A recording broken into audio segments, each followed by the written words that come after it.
Hello team and welcome to another ATP Geopolitics video with myself, Jonathan MS Pierce. The Ukraine War news update for the 6th of October, second part thereof. And I appreciate you choosing to come along to my channel to understand what is going on in and around Ukraine. Now, I apologize, except I'm not really that sorry, for being a bit angry in my first video of today because of the horrific attacks on Kharkiv Oblast, the city and a village in Kharkiv Oblast, and the attack on a hospital in Bereslav in Kherson, and so on and so forth. These really horrific strikes from the Russians are unconscionable. And, I tend to get a bit emotional. I try and be as objective as I can. I'm not neutral. I'm very pro-Ukraine, but I don't want that to get in the way of my accuracy. But sometimes I might become a little bit emotional about something.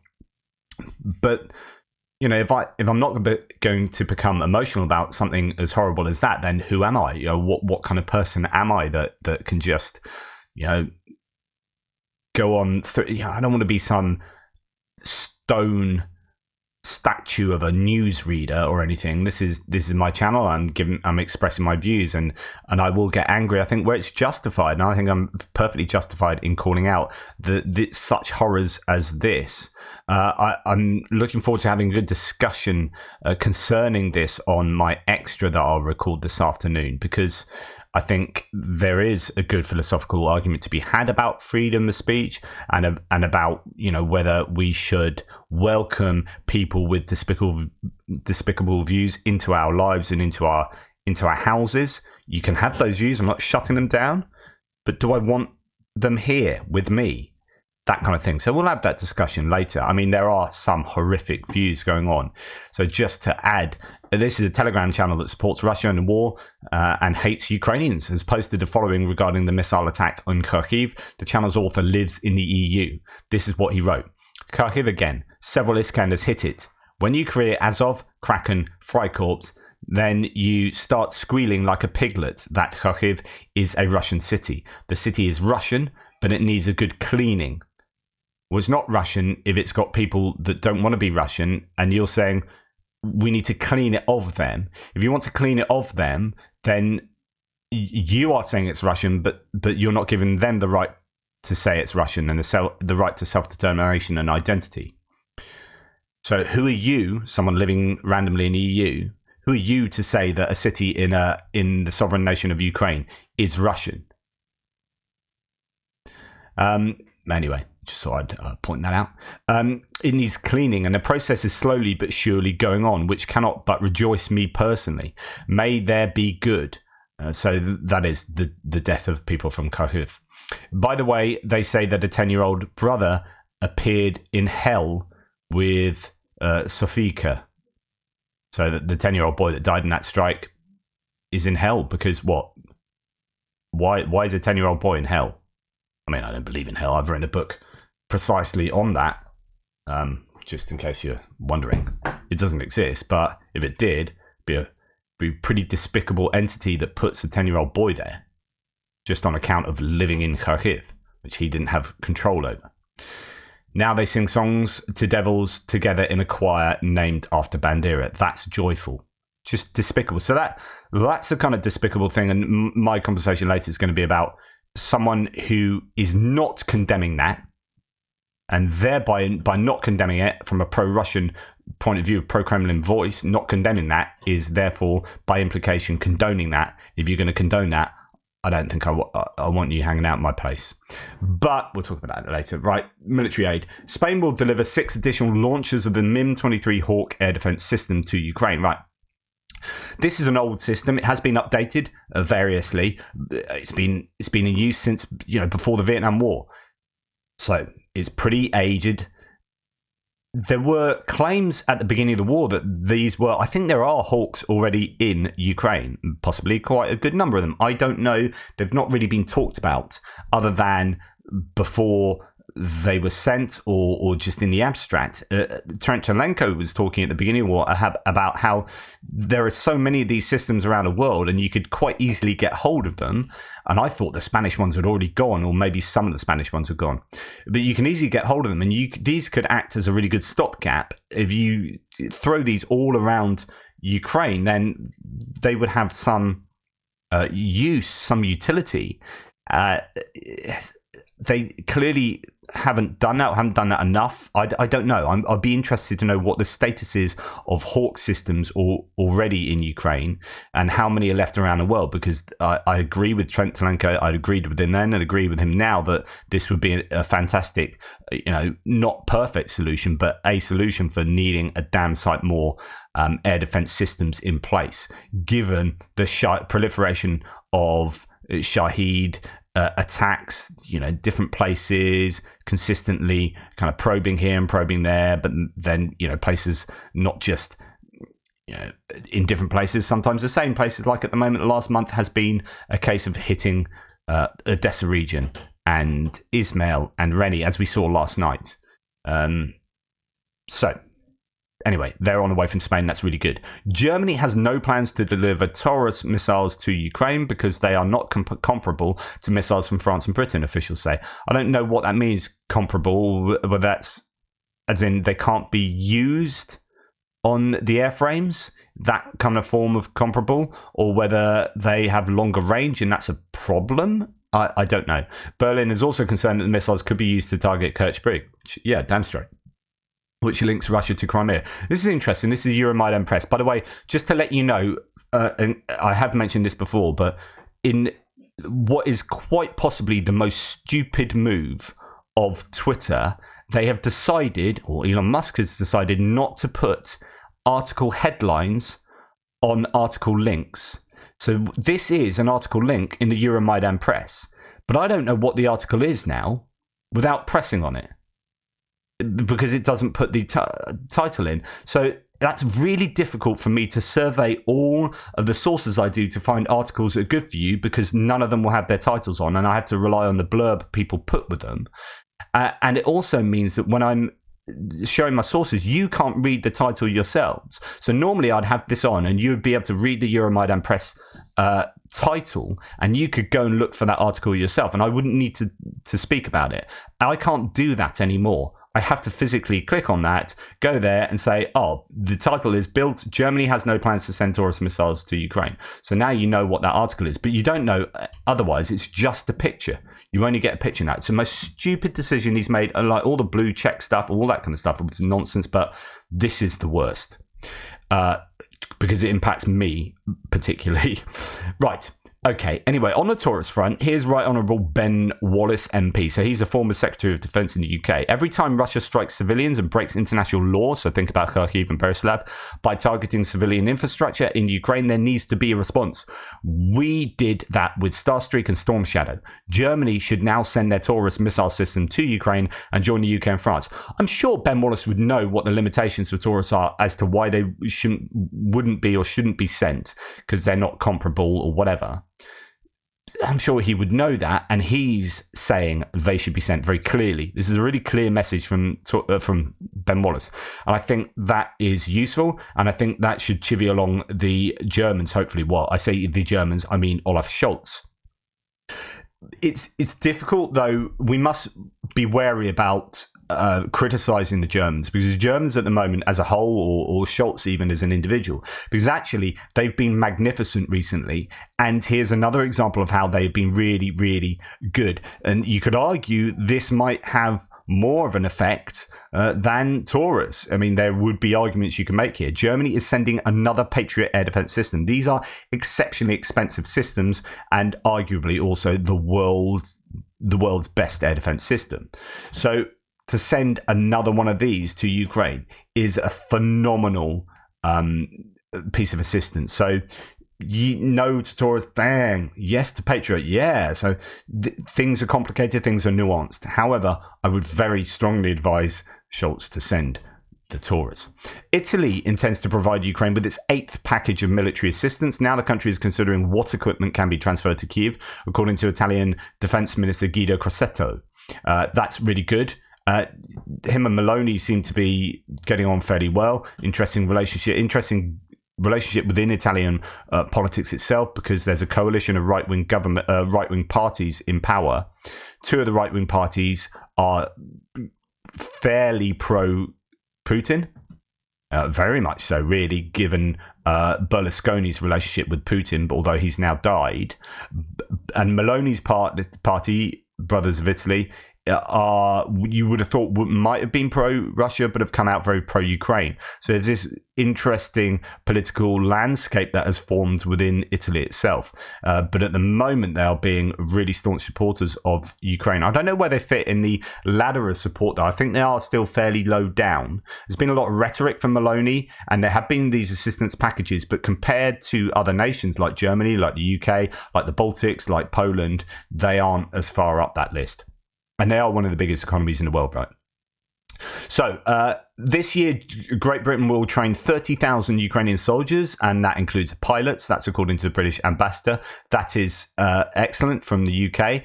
And indeed, that's slightly we go on to the UK. So Britain will also provide $500 million for humanitarian support to Ukraine in the winter. So this is not military aid. This is $600 million, £500 million in winter support payments. UK Prime Minister Rishi Sunak announced new humanitarian aid on October the 5th to help Ukrainians survive the second winter of Russia's full-scale war. Again, here we have a Kyiv Independent article, but you don't know the headline. You've just got a picture, so it's bloody useless. It's just stupid. I'm really in an angry. I am just quite angry today. I know what it means is that whenever you post an article, you have to sit there and write out what the article headline is. Just extra hassle. Anyway, now going back to aid, Sweden announced the transfer of a new package of military aid to Ukraine, according to their minister, Paul Jonsson. The cost of the aid package is 143 million euros, so it's substantial. The main part of the package is ammunition. That's really important. If you saw my ammunition analysis from the end of my previous video, but it also includes spare parts for armored vehicles. Communications and infantry equipment will also be provided. Johnson announced that the government has officially instructed the armed forces to check whether Sweden can send Gripen fighters to Ukraine as well. So this is really significant. However, I'm pretty sure they've already done this. Surely they've already done this, because they're training the Ukrainians on it presently, and I'm fairly sure Saab would be like licking its lips with the opportunity to make these, to either backfill or provide or whatever. I'm sure the calculus has been done. The calculation has been done. But they are saying again that they are investigating the possibility of sending them. But good news. Let's get them Gripens. I'm in the camp now. Just bloody everything. Come on. Lithuania will allocate 340 million euros to help Ukraine next year, according to Prime Minister of Lithuania. Fantastic, and that's next year. It's 2024. Again, it's all about sustained governmental assistance to Ukraine, as well as the defense industries around the world coming together, looking forward into 2024 and 2025, and that sustainable production in terms of assistance to Ukraine.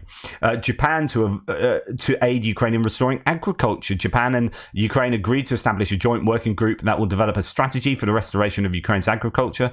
The announcement comes after a meeting between someone with lots of V's and Y's and C's and H's, Ukraine's Deputy Agriculture Minister, and Mizuno Masayoshi, the Director General of the Export and International Affairs Bureau of Japan's Agriculture Ministry. Goodness me, some of these titles are long. That's excellent news. And here is just giving props to Belgium, because they come under quite a bit of hassle for not providing enough stuff to Ukraine. They do have a pretty decent arms industry in Belgium. This is a Belgian AIFV, so an infantry fighting vehicle. It seems to be a version of the YPR, which is a version of the M113 armored fighting vehicle in Ukrainian service. So this is in Ukrainian service. I've not seen this vehicle before. So that is good news. Yeah. Thank you, Belgium. I don't know how many. Maybe they've only got one of them. Who knows? Oh no, that could be another one in the background. So maybe 2.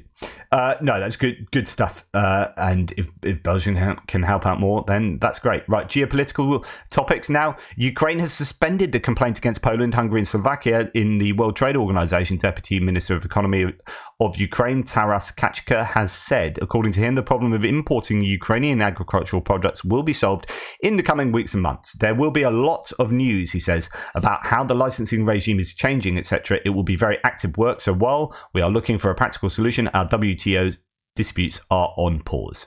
That's good news. Right, Zelensky's been in Europe, in Spain in particular, at a big summit, and he's been schmoozing with a lot of people, doing a lot of very necessary making connections and persuading. So Zelensky held a meeting with French President Emmanuel Macron, quote, strengthening the air defense of Ukraine, says Zelensky, as well as the security of Odessa region and the Black Sea is critically important to the stability of our entire Europe and the world. The previous agreements on strengthening the defense of Ukraine have been implemented. There will be more good news for our soldiers. So hopefully something coming from France. France is one of these nations who gets a lot of criticism for not doing enough, not providing enough. But there is also the potential that they are providing quite a bit under the radar, or in fact concerning radars, or at least concerning satellites. So one of the things that I understand they're helping with is military satellites. That France is one of the few nations in the world that has, very good military satellites. Intelligence is super important. So if Ukraine are being supplied with current excellent intelligence, then they have that advantage over the Russians in a way that is massively significant. So you can talk about having, an extra 20 tanks here and a 20 tanks there. You say, why haven't France provided these tanks? Yeah. But if Ukraine are prosecuting cruise missile attacks based on French intelligence, this is a speculation from me, so take it with a pinch of salt. But if that's the case, and they wouldn't be able to do that without that French intelligence, and they're sending, their Scout missiles, which are French, or even you forget them and say they sent 50 Storm Shadow missiles that were using French intelligence, then the significance of that cannot be overestimated. So it could be that France are doing an awful lot more than meets the eye. And indeed, this appears to be the case with the UK as well. So Grant Shapps was interviewed the other day on Ukraine the Latest. Grant Shapps is our new Defence Secretary of Defence. He alluded to the fact that we are providing intelligence, and that is something that we're doing, in light of the fact that, hey, we're Britain at the moment, we've been overtaken by Germany, we're not providing nearly as much stuff as we did, what we're doing. And it could just be like a bit of an excuse, and it could be the same for France, but there is a provision of intelligence that is part of those packages of support that we give that isn't advertised for obvious reasons. So, it is crucial to Ukraine's prevailing in this war that they get that continued intelligence of that top level quality. Right. Moving on to other things. I mean, I'm not trying to make excuses for Macron. Maybe France can do more. It's just there will be more going on than we are privy to. Of course, this is they don't put on Twitter every time they've given a decent bit of satellite intelligence to Ukraine, right? Do you know what we did today, guys? Hey, pat on the back for us. We've done this. So, this stuff will be happening. Right, going back to the summit, I thought this was, I could put a whole array of people that Zelensky's met. Obviously, he's pretty much met everyone. Just some interesting selections here. So during our first meeting with Prime Minister of Armenia, so Armenia is at this conference, and they are, not in the EU. They're at war with Azerbaijan. There's a whole conflict going on. Nikol Pashinyan, we discussed the security situation. Interestingly, France has given overt military aid to Armenia. So I haven't reported on it so much to talk about, but France have openly come out and given military aid to Armenia. Okay, so we discussed the security situation in the South Caucasus. Ukraine is interested in the stability of the region and friendly relations with its countries. Notice there's a vagueness there, and there's talking about the region and relations, countries, plural. So it's not just about Armenia, it's about, Azerbaijan too. We also discussed our bilateral cooperation, so now it's them and Armenia, and inter-regional economic projects. So yeah, a bit of diplomacy going on there, but there's good that there is connections being made, or there are connections being made. The acting Prime Minister of Slovakia assured Zelensky of Ukraine's support on the sidelines of the European Political Community Summit in Spain. Now, we have a new leader in Slovakia, and the outgoing leader didn't give a military aid package that they had sorted, and there was various opinions on why that was. Someone on my threads puts a more moderate reasoning or link to an article. I'm yet to read that, actually, but it's to do with possibly other things rather than just being this overt support for Russia, and it's not wanting to set precedents about doing things within transfer of power, so on and so forth. So there could be genuine reasons why the predecessor didn't allow the package to go through. Anyway, we'll have to wait and see how that plays out going forward. Now, Zelensky's also met the Prime Minister of Hungary, Viktor Orban, and they shook hands and only exchanged a few words, a Hungarian journalist said on the scene. So maybe not, he doesn't look particularly happy, does he, Viktor Orban? So I don't know if anything would have come out about that, but he's going to be someone who plays a crucial role going forward. And even people like Robert Fitzer, you wonder whether they end up taking these contrarian views because they end up being the center of attention. But I guess it also provides them leverage. Like if I guess, and this is again me completely speculating, but if Robert Fitzer, the new Slovakian Prime Minister, says, right, if I take on a contrarian view to Ukraine, then I can go into future discussions and meetings with EU, and I hold power that I otherwise wouldn't have done. It just would have been assumed if I'd been in support of Ukraine. So you could say, right, for the next 4 years of my rule, or however long it is, I'm going to be pro-Ukrainian and just fit in with what the EU say, and then we'll just get whatever we get or whatever. If I go in pro-Russian and then demand extra things for Slovakia, such that, EU has to, give me more things in order for me to vote in line with Ukraine, then I actually end up benefiting Slovakia more. I don't know. Could that kind of realpolitik be going on? It's complete speculation. Zelensky met with the King of Spain. Quote, "Thank you to King Felipe, the royal family of Spain, and all the Spanish people for your continued support of Ukraine. We appreciate the assistance from he's the hardest working politician in the world, isn't he? Which has been provided since the first days, he must be exhausted, of the full-scale invasion of the aggressor state in Ukraine's struggle for our common European values." Look how quickly he's walking it's better be quick. I've got another 68 people to meet in the next hour. So these meetings must be like, 10 minutes. Bish, bash, bosh. Right, what can you do? How can you help? But incredible legacy he's going to leave, I think, after he leaves, historically and in terms of Ukraine, and just an incredible job he's doing on the international front. Right, a minister says Ukrainian hackers behind a massive attack on Russian airports. Massive Attack are getting around, aren't they, as a band? Anyway, that's a music joke.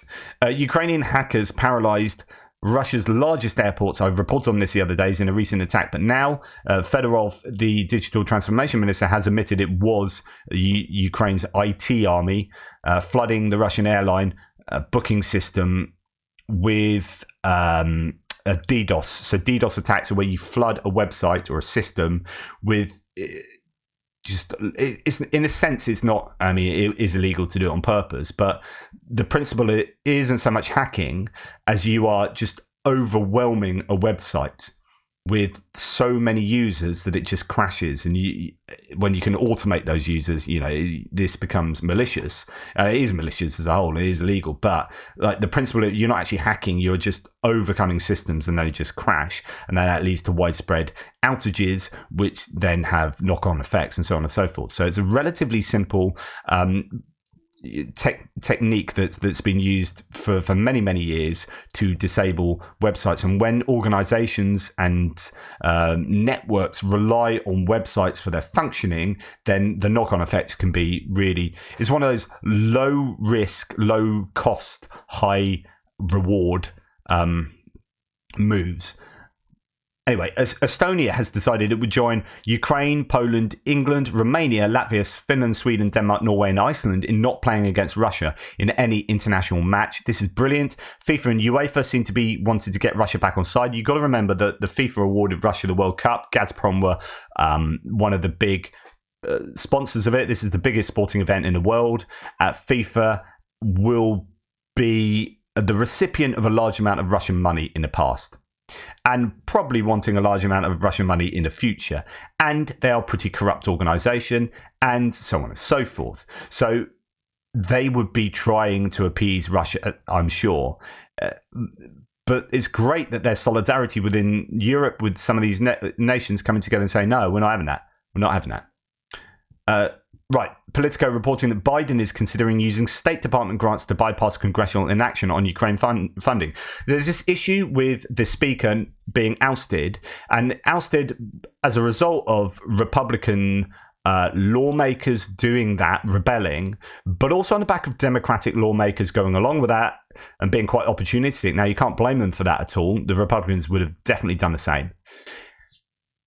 And it does cause chaos. But the thing is that the Democrats, to a man, it appears, to a lawmaker, to a person, want to support Ukraine. So their support for Ukraine has been pretty much unanimous in terms of voting. There have been maybe a few not votes, but whether they're just not there or whatever. Otherwise, 100% of Democrats vote in favor of the funding for Ukraine. And this ousting of McCarthy then stops new funding bills going through. So this is a problem. So they're shooting themselves in the foot to a degree.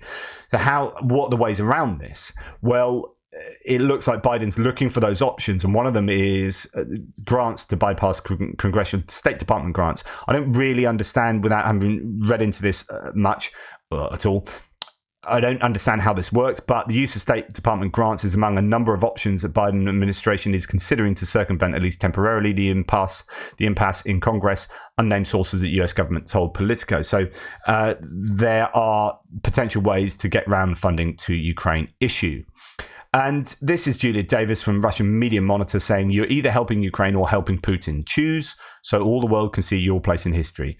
This is on the back of, Mark Hartling responding to Putin. So Putin here he's come out at this kind of conference thing and said an awful lot of stuff over the last few days is filtering through. One of the things he said here is, if Western defense supplies are terminated tomorrow, Ukraine will have a week left to live as it runs out of ammunition. Any more questions regarding Russia's intentions and negotiability on Ukraine? In other words, this is Putin saying, if the West don't continue supporting Ukraine with ammunition and military aid, Ukraine will cease to exist. They've got a week left to live. So then then it goes back to Mark Hartling's here saying, okay, congressional members here, okay, the GOP members who have voted against congressional support and funding for Ukraine, in case you have any doubts about what the ramifications of that lack of support might be, here is Putin saying Ukraine will not live if they don't get support from the US and from other supporting nations. What do you feel now?